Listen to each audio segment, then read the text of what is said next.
All right, second graders, last chapter. I keep trying to find places with good lighting in this house, but I'm struggling. So anyway, here we go. The hunting of the white stag.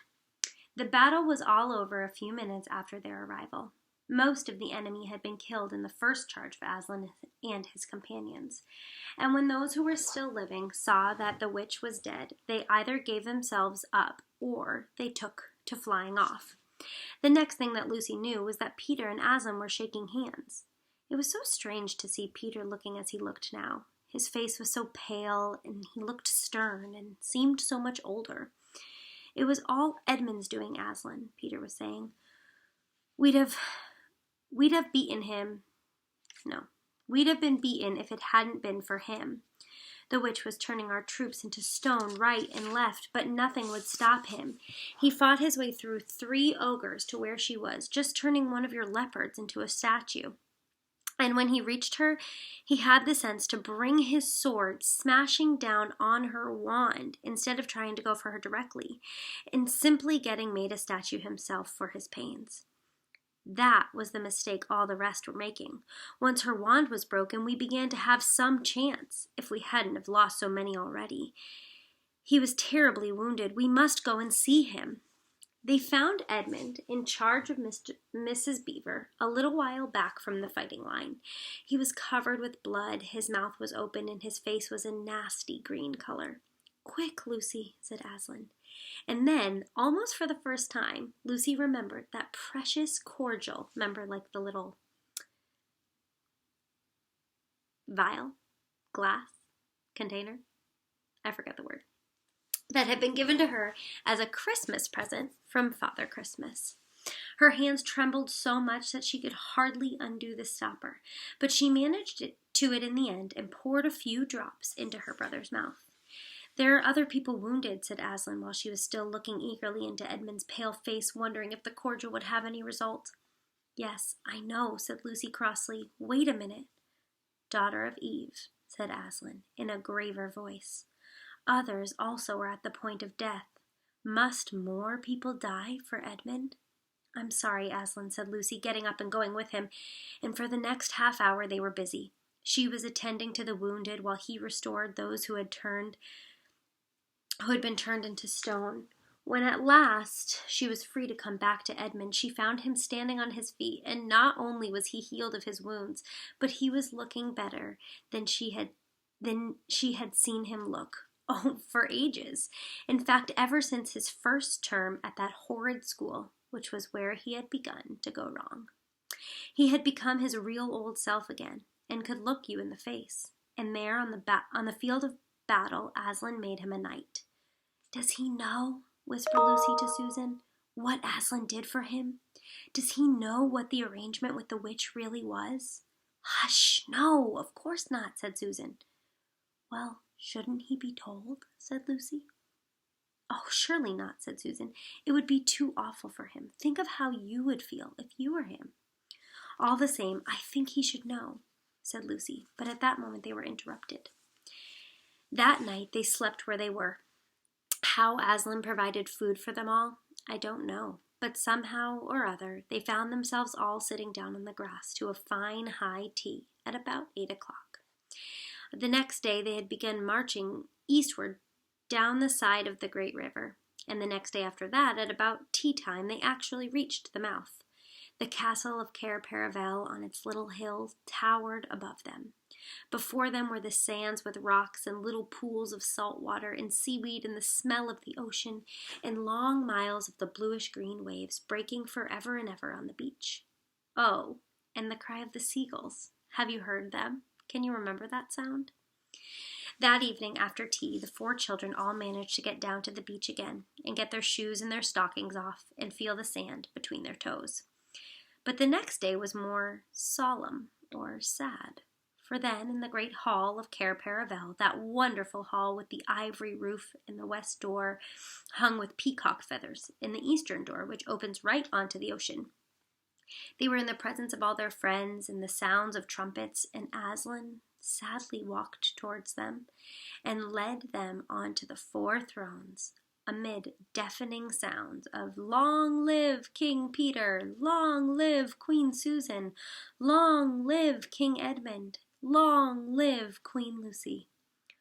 Once a king or a queen of Narnia, always a king or a queen in Narnia. "Bear it well, sons of Adam. Bear it well, daughters of Eve," said Aslan. And through the eastern door, which was wide open, came the voices of mermen and the mermaids swimming close to the castle steps and singing in honor of their new kings and queens. And so the children sat in their thrones, and their scepters were put in their hands, and they gave rewards and honors to all their friends, to Tumnus the fawn, to the beavers, and to giant Rumblebuffin, to the leopards and the good centaurs and the good dwarfs, and to the lion. And that night there was a great feast at Cair Paravel, and revelry and dancing, that means like happiness, joy, and gold flashed, and drinks flowed, and answering to the music inside. But the stranger, sweeter and more piercing came the music of the sea people, those mermaid and mermen. But amidst all these rejoicings, Aslan himself quietly slipped away. And when the kings and the queens noticed that he wasn't there, they said nothing about it, for Mr. Beaver had warned them. "He'll be coming and going," he said. "One day you'll see him, and another you won't. He doesn't like being tied down. And of course he has other countries to attend to.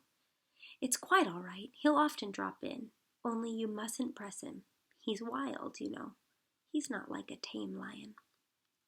And now, as you can see, the story is nearly, but not quite, at an end. These 2 kings and 2 queens governed Narnia well and long, and happy was their reign. At first, much of their time was spent in seeking out the remnants of the White Witch's army and destroying them. And indeed, for a long time, there would be news of evil things lurking in the wild parts of the forest. There was a haunting here, or a killing there, or a glimpse of a werewolf one month. But in the end, all of that was destroyed. And they made good laws, and they kept the peace, and they saved the good trees from being unnecessarily cut down. Wouldn't Mrs. Harper be happy? And liberated young dwarfs and young satyrs from being sent to school, and they generally stopped busybodies and interferers, and they encouraged ordinary people who wanted to live and let live. And they drove back the fierce giants. Those were quite a different type of giant than giant Rumblebuffin on the north of Narnia. When these ventured across the frontier, they entered into friendship with countries beyond the sea, and they visited them, and they received visits from them, and they themselves grew and changed as the years passed. And Peter became a tall man and a great warrior, and he was called King Peter the Magnificent. And Susan grew into a tall and gracious woman with black hair that fell almost to her feet. And the kings of the countries beyond the sea had sent ambassadors asking for her hand in marriage. And she was called Queen Susan the Gentle. And Edmund was a graver and quieter man than Peter. He was great in counsel and judgment. And he was called King Edmund the Just, which is another word for fair, so meaning Edmund tried to keep things fair. But as for Lucy, she was always happy and golden-haired, and princes in all of those parts desired her to be their queen, and her own people called her Queen Lucy the Valiant. And so they lived in great joy, and if ever they remembered their life in this world, it was only as one remembers a dream. And one year it fell out that Tumnus, who was now a middle-aged fawn, and beginning to be stout, came down the river and brought them the news that the white stag had appeared in his parts. A white stag is like a white horse. The white stag who would give you wishes if you caught him. So the 2 kings and the 2 queens, with their principal members of their court, rode a-hunting with horns and hounds in the western woods to follow the white stag. And they had not hunted long before they had sight of him. And he led them a great pace over rough and smooth and through thick and thin, till the horses of all the courtiers were tired out, and only these 4 were still following. And they saw the stag enter into the thicket where their horses could not follow. And then, said King Peter, for they had talked in quite a different style now, having been kings and queens for so long. Fair consorts, let us now alight from our horses, that means get off our horses, and follow this beast into the thicket, for in all my days I never hunted a nobler quarry. Sir, said the others, even so let us do.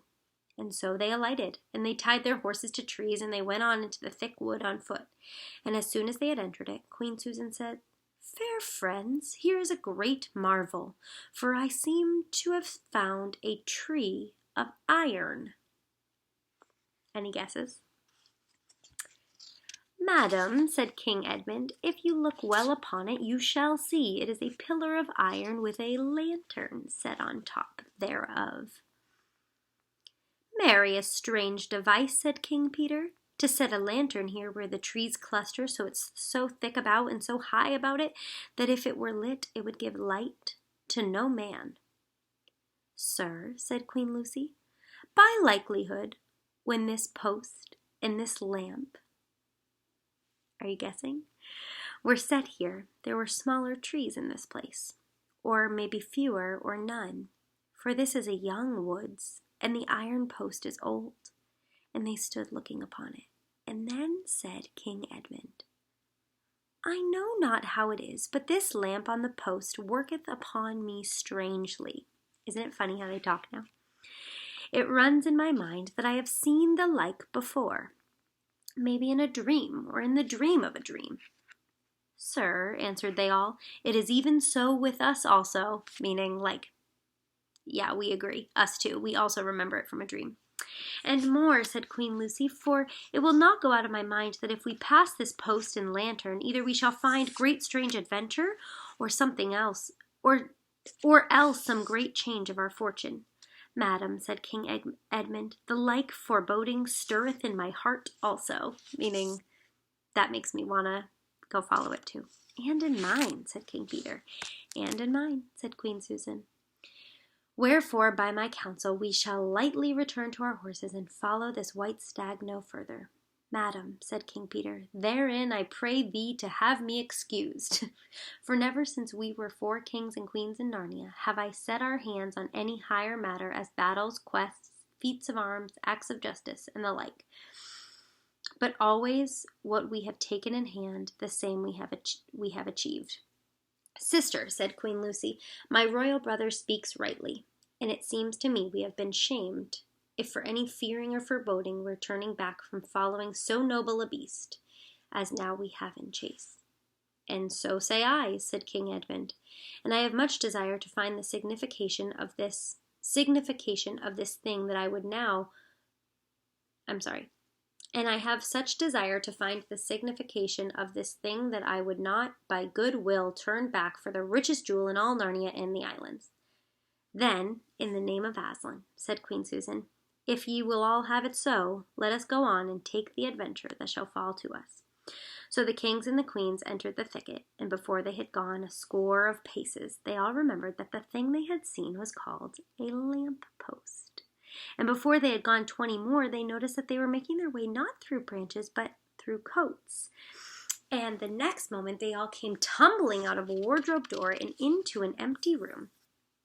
And they were no longer kings and queens in their hunting array, but just Peter, Susan, Edmund, and Lucy in their old clothes.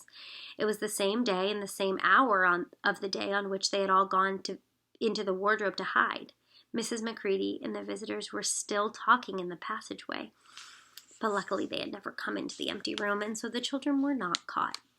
And that would have been the very end of this story if they hadn't felt that they really must explain to the professor why 4 of the coats out of the wardrobe were missing. And the professor, who was a very remarkable man, didn't tell them not to be silly or not to tell lies, but he believed the whole story. No, he said, I don't think it will be any good trying to go back through the wardrobe door to get the coats.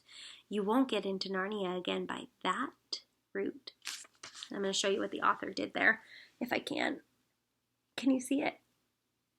That is italicized. So the author wanted me to say it like, you won't get into Narnia again by that route, which makes me think maybe there's another route into Narnia.